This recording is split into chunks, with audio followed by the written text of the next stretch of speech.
আলোচনায় বসা নিয়ে আমাদের কোনো দ্বিমত নেই। আমরা দ্রুত আলোচনায় বসতে চাই। আমরা আমাদের দাবি নিয়ে এক্ষুনি মুখ্যমন্ত্রীর সঙ্গে আলোচনায় বসতে চাই। জুনিয়র ডাক্তারদের পক্ষ থেকে আমরা 5 দফা দাবি নিয়ে কোনো সমঝোতায় যেতে রাজি নই। মুখ্যমন্ত্রীকে সাফ জানিয়ে দিলেন জুনিয়র ডাক্তাররা। নবান্নে বৈঠক ভেস্তে গিয়েছে বারবার। শনিবার শটান জুনিয়র ডাক্তারদের ধর্ণা মঞ্চে পৌঁছে যান মুখ্যমন্ত্রী মমতা বন্দ্যোপাধ্যায়। জুনিয়র ডাক্তারদের কাজে ফিরতে আহ্বান জানানোর পাশাপাশি এদিন সমস্ত মেডিকেল কলেজ এবং সুপার স্পেশালিটি হাসপাতালগুলির রোগী কল্যাণ সমিতি ভেঙে দেওয়ার ঘোষণা করেন তিনি। নতুন করে কমিটি গড়ার কথাও বলেছেন মুখ্যমন্ত্রী। মুখ্যমন্ত্রী যাওয়ার পরই তারা সাংবাদিক সম্মেলনে জানান যে আলোচনায় বসা নিয়ে জুনিয়র ডাক্তারদের কোনো দ্বিমত নেই, তারাও আলোচনায় বসতে চান। জুনিয়র ডাক্তাররা বলছেন যে আমাদের দাবি নিয়ে এক্ষুনি মুখ্যমন্ত্রীর সঙ্গে আলোচনায় বসতে চাই। আমাদের পক্ষ থেকে যে 5 দফা দাবি রাখা হয়েছে তাতে কোনো সমঝোতা করা যাবে না। জুনিয়র ডাক্তাররা কি বলছেন শোনাবো। আমাদের মধ্যে কোনো দ্বিমত নেই, আমরা অতি দ্রুততায় এই আলোচনায় বসতে চাই এবং অতি দ্রুততার সাথে কাজে ফিরতে চাই। কিন্তু আমাদের দাবি নিয়ে আমরা আমাদের যে ন্যায়সঙ্গত ন্যায্য দাবি, অন্যায় দাবি আমরা করছি না, তাহলে এই দাবি নিয়ে মাননীয় মুখ্যমন্ত্রীর কাছে আমরা এক্ষুনি আলোচনায় বসতে চাই। আমাদের দিক থেকে জুনিয়র ডক্টর ফ্রন্টের পক্ষ থেকে এই যে জায়গা থাকলো সেই জায়গা আমরা রাখলাম। আমরা মনে করি 5 দফা দাবি নিয়ে আমরা কোন রকমের কোনো সমঝোতায় যেতে রাজি নয়, কিন্তু আমরা 5 দফা দাবি নিয়ে অতি দ্রুত আলোচনায় বসতে চাই। একই সঙ্গে তারা জানান যে আমরা আলোচনায় বসতে চাই। মুখ্যমন্ত্রী আমাদের কাছে এসেছেন, তাকে আমরা ওয়েলকাম করেছি। আমরা আলোচনায় বসার জন্য রাজিও ছিলাম, এখনো আছি এবং থাকবো। আমরা চাই এই সমস্যার একটা সুস্থ সমাধান হোক। আমরা এটাকে সদর্থক ভূমিকা হিসেবে দেখছি, কিন্তু আমাদের যে দাবি রয়েছে, যে 5 দফা দাবি রয়েছে, তা নিয়ে কোনো সমঝোতা করব না। কিন্তু মুখ্যমন্ত্রী যে এসেছেন তাতে সাধুবাদ জানাচ্ছি। আমরা এক্ষুনি আলোচনার জন্য দাবি জানাচ্ছি। আমরা চাই উনি আমাদের 5 দফা দাবি মেনে নিক। কি বলছেন জুনিয়র ডাক্তাররা শুনুন। আমরা আলোচনায় বসতে চাই। ম্যাডাম আমাদের কাছে এসে আমাদের নিজেরা আলোচনা করব, আমরা বসবো, তারপরে আমরা আপনাদেরকে নিশ্চিতভাবেই জানাবো। আমরা আলোচনায় সবসময় রাজি ছিলাম, আছি এবং থাকবো, কারণ আমরাও চাই এই সমস্যার একটা সুস্থ সমাধান হোক।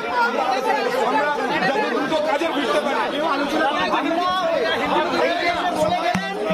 আমরা আজকে এটা সদর্থক ভূমিকা হিসেবে দেখছি, আমরা ওয়েলকাম জানাচ্ছি, কিন্তু আমরা আমাদের ন্যায় বিচারের যে 5 দফা দাবি, সেই দাবিতে কিন্তু কোনো সমঝোতা আমরা করব না। তারা একই সঙ্গে বলেন যে মুখ্যমন্ত্রী সমস্ত কলেজের রোগী কল্যাণ সমিতি ভেঙে দেওয়ার যে সিদ্ধান্ত জানিয়ে গেলেন তাকেও সাধুবাদ জানাই। আমরা চাইব 5 দফা দাবি যাতে উনি মেনে নেন। কি বলছেন তারা শুনুন। সমস্ত কলেজের রোগী কল্যাণ সমিতিকে ডিজলভ করার যে সিদ্ধান্ত আমাদের কাছে জানিয়ে গেলেন তাকেও আমরা ওয়েলকাম জানাই।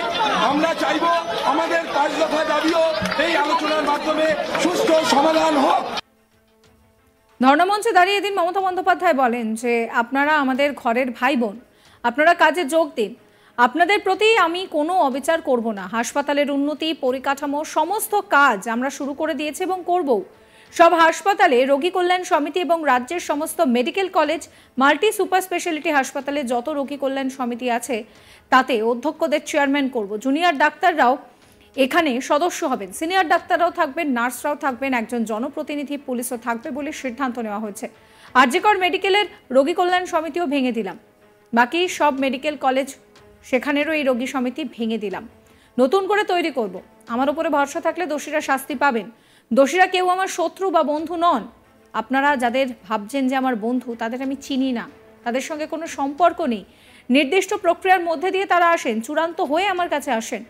মাত্র 1 মাস যারা এসেছেন তাদের যদি দুর্নীতির সঙ্গে যুক্ত থাকার কোনো প্রমাণ মেলে সাধ্যমতো ব্যবস্থা নেব। কি বলছেন মমতা বন্দ্যোপাধ্যায় শুনুন। আপনারা প্লিজ দয়া করে, আপনারা আমাদেরই ঘরের ভাই বোন, আপনারা কাজে যোগদান করুন এবং আমি বলতে পারি আপনাদের প্রতি আমি কোনো অবিচার করব না। আমি একটা কথা বলে যাই, হাসপাতালের ডেভেলপমেন্ট ইনফ্রাস্ট্রাকচার সব কাজ আমরা শুরু করে দিয়েছি এবং করব। আমি সব হসপিটালের রোগী কল্যাণ সমিতিতে আমি প্রত্যেকটা একদম রাজ্য থেকে শুরু করে সব মেডিকেল কলেজ এবং মাল্টি সুপার হসপিটাল যত রোগী কল্যাণ সমিতি আছে আমি প্রিন্সিপালদের চেয়ারম্যান করব এবং তাতে জুনিয়র ডাক্তারও মেম্বার থাকবে, সিনিয়র ডাক্তারও থাকবে, নার্সও থাকবে, একজন পাবলিক রিপ্রেজেন্টেটিভ থাকবে এবং পুলিশ থাকবে। এই সিদ্ধান্ত আমি নিয়েছি। আপনাদের আরজিকর মেডিকেল কলেজেরও আমি রোগী কল্যাণ সমিতি ভেঙে দিলাম এবং সব মেডিকেল কলেজের আমি রোগী কল্যাণ সমিতি ভেঙে দিলাম। আমি নতুন করে এটা তৈরি করব এবং আপনাদের আমি বলতে পারি বাদবাকি আপনাদের যে ডিমান্ড আছে আপনারা আমাকে বলেছেন যদি সত্যি কেউ দোষী হয় দোষীরা শাস্তি পাবে। দোষীরা কেউ আমার বন্ধু নয়, দোষীরা কেউ আমার শত্রুও নয়। আর আপনারা যারা ভাবছেন কেউ আমার বন্ধু, আমি তাদের চিনি না,